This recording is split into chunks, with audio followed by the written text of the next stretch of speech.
Writing. The woman across the table was crying before the waiter even brought their coffee, and Daniel had no idea that 5 minutes later she would ask him a question that would change the lives of all three of them. Before we get into it, tell me where you're watching from. Leave your city or country in the comments. I always love seeing how far these stories travel. And if you enjoy emotional stories about second chances, family, and unexpected turns, consider subscribing, liking, and sharing. Now, back to Daniel. At 38, Daniel Brooks had stopped believing in blind dates. Not because he hated love. He had once loved deeply. His wife, Emily, had died 4 years earlier after a sudden illness, leaving him with their 6-year-old daughter, Sophie, and a house that seemed too quiet no matter how loudly the television played. Daniel worked as a high school history teacher in a small town outside Boston. His life was simple: school, groceries, homework, dinner, laundry, and making sure Sophie never went to bed believing she had been forgotten. He hadn't dated since Emily's death. Then one Friday evening, his sister Claire called.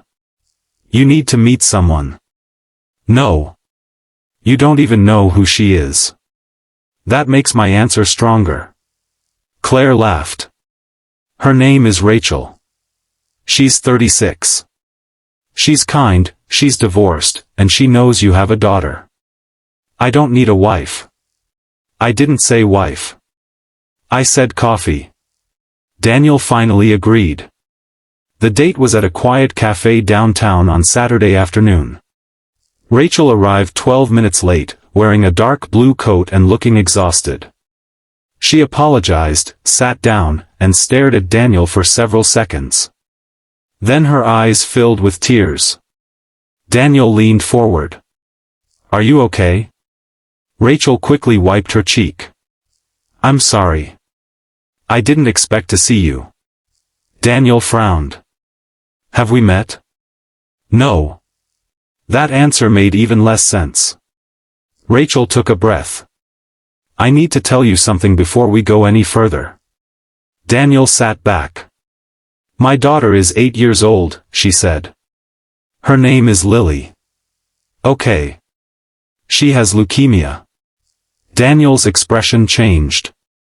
Rachel continued, her voice trembling. "She's been fighting for almost a year. The doctors say she needs a stem cell transplant. We found a potential donor, but there was a problem with the paperwork. The donor backed out." Daniel didn't know what to say. "So why are you telling me this?" Rachel looked down at her hands. "Because Lily has a father." Daniel waited.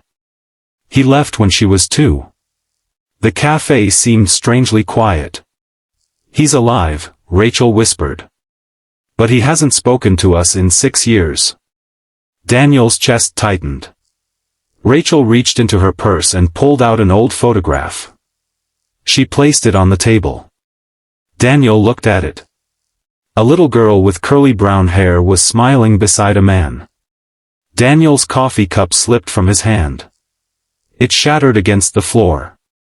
Because he knew the man in the photograph. It was his younger brother, Michael. Michael had disappeared 6 years earlier after a bitter argument with their father.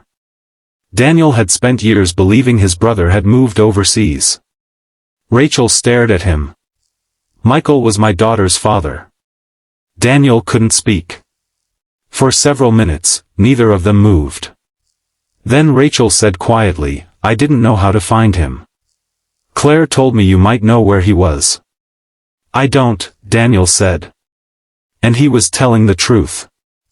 Michael had vanished without leaving an address, a phone number, or any explanation.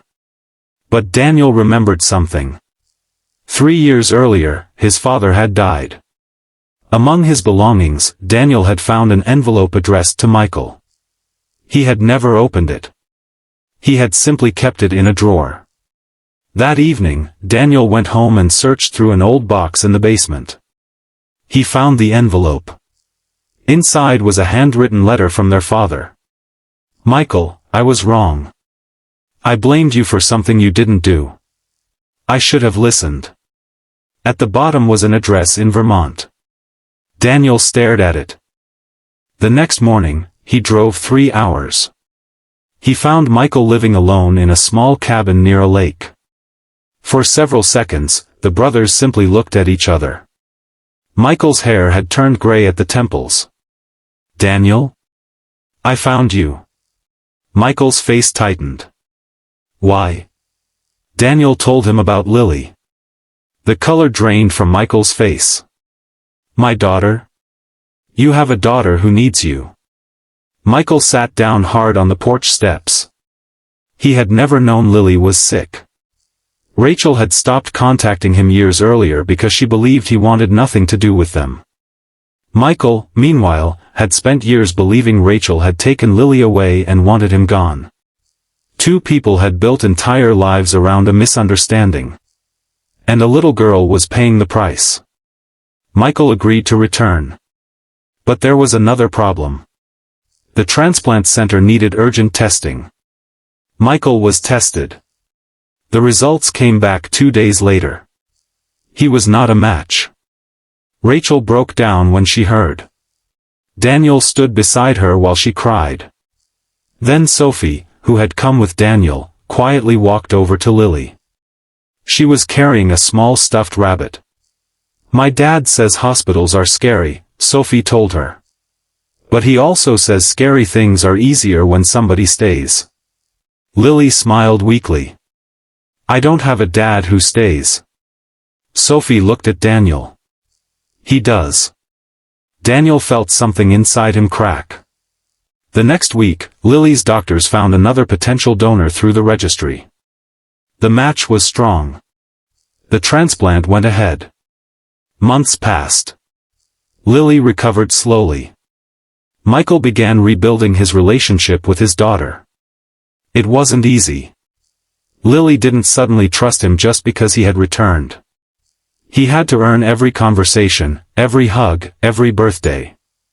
Daniel understood that. He also understood something else. During those months, Rachel and Daniel had become close, not because either of them was looking for romance, but because they had stood beside each other through the hardest season of their lives.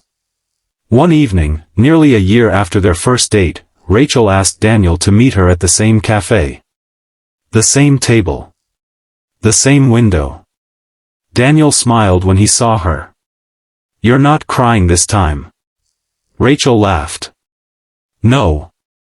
She reached into her coat pocket. Daniel expected a photograph. Instead, she placed a small box on the table. His heart stopped. Rachel opened it. Inside was a simple silver ring. "I know our first date was a disaster," she said. "And I know neither of us was looking for this." Daniel stared at her. But somewhere between hospital rooms, school pickups, awkward family dinners, and Lily stealing your fries, you became the person I can't imagine my life without. Daniel's eyes filled. Rachel whispered, "I don't want a perfect life. I want ours. Will you marry me?" Daniel laughed through his tears. Then he nodded. Yes. A year later, Daniel stood at the front of a small church with Sophie beside him. Lily walked down the aisle holding flowers. Michael sat in the front row, crying openly. And when Rachel reached Daniel, she whispered, "Funny. You came here for coffee." Daniel smiled. "No," he said. "I came here because I thought I was ready to start living again."